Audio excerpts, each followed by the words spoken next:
নগাঁৱত 3 বাইক চুৰক আটক area PWD অফিচৰ পৰা AS02A6361 নম্বৰৰ বাইকখন চুৰি কৰিছিল ৱাছিম খণ্ডকাৰ আতিকুৰ ৰহমান আৰু ইকবাল আলী নগাঁৱৰ পৰা আদিল শাহ ৰিপৰ্ট গুৱাহাটী টাইমছ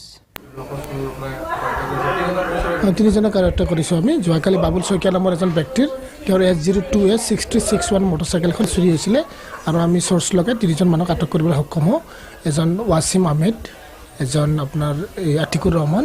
আৰু এজন আপোনাৰ ইকবাল আলীক আমি কৰায়ত্ব কৰিবলৈ সক্ষম হওঁ আৰু তেওঁলোকৰ এজনৰ ঘৰ ফৌজদাৰী পট্টি চিনাপতি নগাঁও টাউনৰে বাসিন্দা হয় সিহঁতে আৰু বিভিন্ন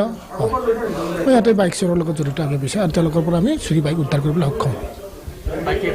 হওঁ বাইক এখন আমি জব্দ কৰিছোঁ আৰু এখন বাইক আৰু সিহঁতে ঘূৰি ফুৰি ক'ত কি বাইক আছে চাই কিনি য'ত সুবিধা পায় সেইমতে বাইক চুৰি কৰি লৈ যায় আৰু সিহঁতে বেছিকেলি মটৰচাইকেল মেকানিকো হয় নগাঁৱত যথেষ্ট পৰিমাণে বাইক চুৰি হৈয়ে থাকে আমি অপাৰেশ্যন চলাই আছোঁ আৰু কৰায়ত্ব কৰিব